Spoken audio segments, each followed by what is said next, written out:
I love video games that I can relate to. King's Raid is a very simple story about a young knight in training named Castle. His dream is the same dream that we all share, a dream of having his own waifu harem, scouring the lands, searching far and wide, capturing every waifu he sees like Pokemon, leveling them up, honing their innate abilities, even dressing them up. That all sounds incredibly relatable to me. The only issue is that Castle is an incredibly submissive, basic beta bitch and has no real desire to accomplish anything in his life. I mean, dude, look at his best friend. How on earth has he spent his entire life not having dated Frey? My god. Just be warned though, your waifus do get jealous. This was Urza's reaction when she saw me talking with Shia earlier. Now I can kill her. With this power, I can finally kill her. Hey, my name is Stix and welcome back to another episode of Worst Gacha Ever. The purpose of the Worst Gacha Ever series is not to solely criticize a game, nor is it to praise it unconditionally. Rather, this video series exists as a means with which to both critique and to complement various facets of a gacha game that I experienced over a set period of time, sometimes days, sometimes months. If you enjoy this series, make sure to like the video, leave a comment, subscribe to the channel, hit that little bell notification because YouTube told me that if you don't, well, Frey will definitely reject you.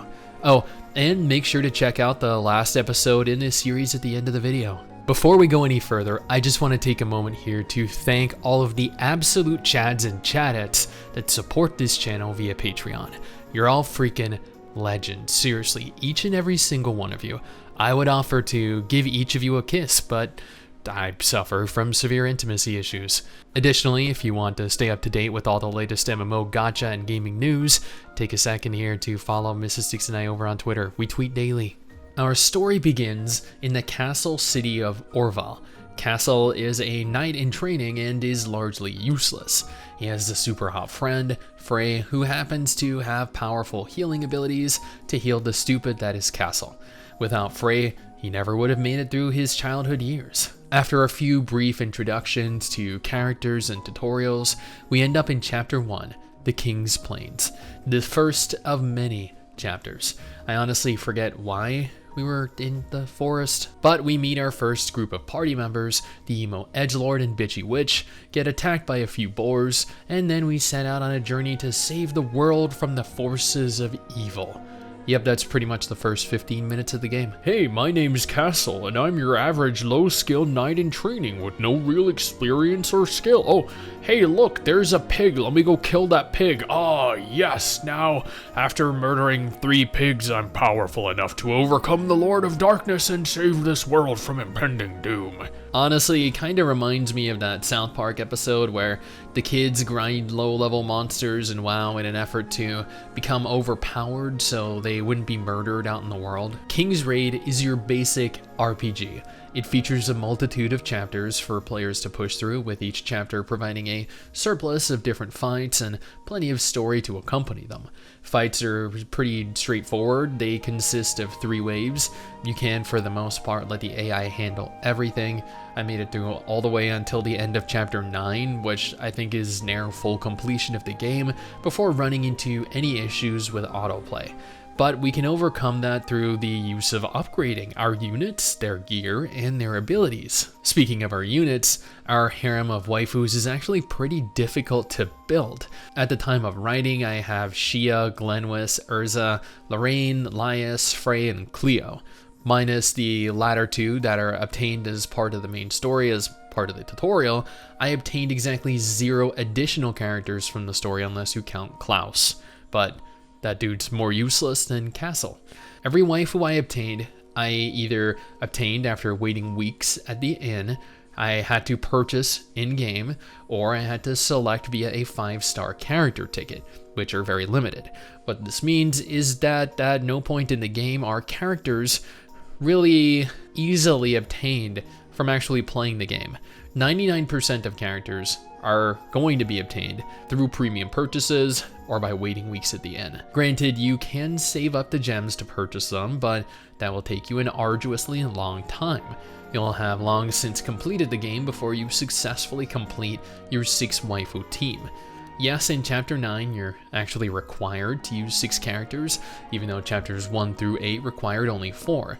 So, if you hadn't been saving upgrade materials and Stones of Infinity, well, then you're out of luck. Thankfully, I'm the type of gamer that's satisfied with the characters that I get, unless I'm playing Genshin Impact, which I wasted over $1,000 on to get Eula, Shenhe, Raiden Shogun, amongst others. Each chapter continues to get progressively more difficult. I cleared the first 7 chapters in just the first few days of playing. Chapter 8 absolutely kicked my ass for a while until I learned dispatch battles were a thing, and farmed tens of thousands worth of stamina on gear that I used to upgrade my waifus. Legit, I had not had to upgrade my units until Chapter 8. Not their abilities, not their gear. I just continued to auto-equip new gear as I earned them in battle, which became an issue in Chapter 8, but I overcame my stupidity, much like Castle is attempting to overcome his and failing to, equipping every character with absolutely ridiculously overpowered gear that unfortunately still can't get me through 919. Fuck that stage, man. Legit, I have been failing it for the last 2 days. I thought it would be cool to kind of show how I spent a few weeks clearing the game, but nope, what an absolute failure. What an embarrassment I am. One thing I did appreciate in game was that no matter how much stamina I wasted, I never once came close to running out. The more I spent, the more I seemed to earn. Within the first week, I had tens of thousands and continued to make upwards of 2,000 more per day. This allowed me to progress through the game almost without limitation. I will admit to having purchased a couple of the VIP packages, so this wasn't entirely free to play, but I feel like it was close enough to being so. And the amount of coin you can make almost feels irrelevant. I probably had more money than even the King of Orville had. He's just lucky I didn't buy him out, steal the queen and princesses and add them to my harem. I could have easily bought an entire army with this money. Earlier I touched on upgrading. Upgrading is an absolute pain in my ass. Let's take Ursa here as an okay, you know what? No, let's not. I can't concentrate looking at her. Let's instead use Shia. Yeah, holy shit, those are actually genuinely hypnotizing. The swaying motion back and forth. Focus, Stix, focus. Gear has various levels of rarity. You have sick gear and you have shit gear. Sick gear is difficult to come by. Shit gear you'll find in abundance. Upgrading sick gear is difficult as it requires duplicate pieces. 1 for 1 star, 2 for 2 stars, 4 pieces for 3 stars, and so on. These might not be the exact numbers, but you know what, they're examples. You can upgrade your waifu's skills, making them significantly more powerful. Every skill has 1 of 4 types of skill book associated with the upgrade, meaning if I choose to upgrade Shia's abilities, I probably won't be able to upgrade Ursa's, so forethought is required.